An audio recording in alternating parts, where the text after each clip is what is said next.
Pulsar സുനിക്ക് ജാമ്യം നൽകുന്നത് അതിജീവിതയുടെ ജീവന് ഭീഷണിയാകരുതെന്ന് പ്രോസിക്യൂഷൻ. പൾസർ സുനിയുടെ ജീവനും സംരക്ഷണം നൽകണം. കുറ്റകൃത്യത്തിന്റെ സ്വഭാവം പരിഗണിക്കണമെന്നും പ്രോസിക്യൂഷൻ വിചാരണ കോടതിയിൽ പറഞ്ഞു. സുപ്രീം കോടതി വിചാരണ കോടതിയെ വിമർശിക്കുകയല്ല, പ്രശംസിക്കുകയാണ് ചെയ്തതെന്നും വിചാരണ കോടതി നിരീക്ഷിച്ചു.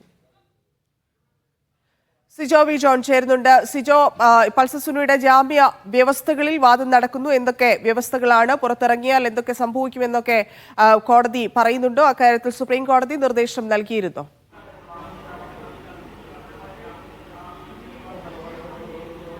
ജാമ്യവ്യവസ്ഥയുടെ ഏറ്റവും പുതിയ വിവരങ്ങളാണ് ഇപ്പോൾ പുറത്തു വരുന്നത്. എന്തായാലും പൾസർ സുനി പുറത്തിറങ്ങിക്കഴിഞ്ഞാൽ അധികം വൈകാതെ അതിൻ്റെ ഓരോ നീക്കങ്ങളും നിരീക്ഷിക്കുന്ന തരത്തിലുള്ള നീക്കങ്ങൾ തന്നെയാണ്, അത്തരത്തിലുള്ള വ്യവസ്ഥകൾ തന്നെയാണ് പ്രോസിക്യൂഷൻ മുന്നോട്ട് വച്ചിരിക്കുന്നത്.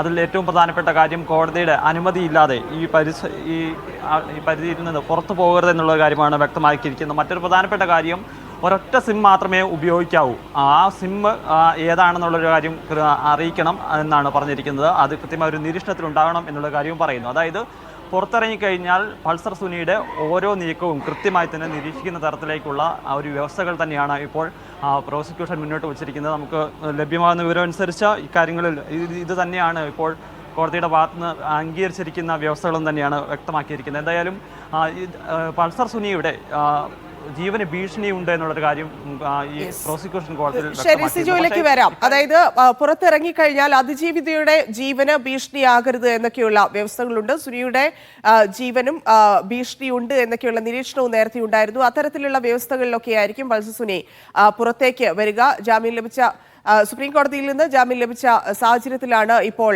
വിചാരണ കോടതി ഈ കാര്യങ്ങളിൽ വാദം കേട്ടുകൊണ്ടിരിക്കുന്നത്. നേരത്തെ സുപ്രീം കോടതിയുടെ ഭാഗത്തു നിന്നുണ്ടായ പരാമർശങ്ങളിലും വിചാരണ കോടതി ഇന്ന് വിശദീകരണം നൽകി. അന്ന് ഉണ്ടായിരുന്ന കാര്യങ്ങൾ വിമർശനം ആയിരുന്നില്ല, കോടതിയെ പ്രശംസിച്ചുകൊണ്ടാണ് വിധി വന്നതെന്ന് ഉള്ള രീതിയിലാണ് ഇപ്പോൾ വിചാരണ കോടതി പറയുന്നത്. സുപ്രീം കോടതിയുടെ ജാമ്യത്തിൽ വിചാരണ കോടതിയുടെ തീരുമാനം അല്പസമയത്തിനകം വരുമെന്നറിയുന്നു. പൾസർ സുനിയുടെ ജീവന് സംരക്ഷണം നൽകണം എന്നുള്ളതാണ് പ്രധാന വാദം. ഒപ്പം തന്നെ അതിജീവിതയ്ക്കുള്ള സംരക്ഷണം കൂടി ഒരുക്കേണ്ടതുണ്ട്. അത്തരത്തിൽ എന്തൊക്കെയാണ് വ്യവസ്ഥകൾ എന്നുള്ളത് അറിയേണ്ടതുണ്ട്. സിജോ, കോടതിയിൽ നിന്നുള്ള കൂടുതൽ വിവരങ്ങൾ എന്തൊക്കെയാണ്? കർശന വ്യവസ്ഥകൾ തന്നെയാണ് പ്രോസിക്യൂഷൻ മുന്നോട്ട് വച്ചിരിക്കുന്നത്. ഇക്കാര്യത്തിൽ കോടതി വ്യവസ്ഥകൾ അംഗീകരിച്ചിട്ടുണ്ട്. എന്തായാലും അനുമതിയില്ലാതെ കോടതി പരിധി വിട്ടുപോകരുത് എന്ന് ഈ വ്യവസ്ഥയിൽ പ്രധാനമായും പറയുന്നു. അതോടൊപ്പം തന്നെ സാക്ഷികളെ സ്വാധീനിക്കരുത്, മാധ്യമങ്ങളോട് സംസാരിക്കരുത്, ഒരു സിമ്മിൽ കൂടുതൽ ഉപയോഗിക്കരുത്. ആ സിമ്മിൻ്റെ വിശദാംശങ്ങൾ കോടതിക്ക് കൈമാറണമെന്നും കോടതി നിർദ്ദേശം നൽകിയിട്ടുണ്ട്. അതായത് സുനി പുറത്തിറങ്ങിക്കഴിഞ്ഞാൽ ഓരോ നീക്കങ്ങളും നിരീക്ഷിക്കുന്ന തരത്തിലേക്ക് ഉള്ള കാര്യങ്ങൾ തന്നെയാണ് ഈ വ്യവസ്ഥകൾ ഉൾപ്പെടുത്തിയിരിക്കുന്നത്. അതോടൊപ്പം തന്നെ ഒക്ടോബർ 24 മുതൽ എല്ലാ തിങ്കളാഴ്ചയും റൂറൽ പോലീസിന് മുന്നിൽ ഹാജരാകണമെന്നൊരു നിർദ്ദേശവും ഒരു വ്യവസ്ഥയും ഇപ്പോൾ മുന്നോട്ട് വച്ചിട്ടുണ്ട്. എന്തായാലും ഇത്തരം വ്യവസ്ഥകളോടുകൂടി അടിസ്ഥാനത്തിലായിരിക്കും ജാമ്യം നൽകുക. എന്തായാലും ജാമ്യം സുപ്രീം കോടതി അനുവദിച്ചിരുന്നു. ഇത്തരം ഈ വ്യവസ്ഥകളാണ് പ്രധാനമായും കോടതി മുന്നോട്ട് വച്ചിരിക്കുന്നത്.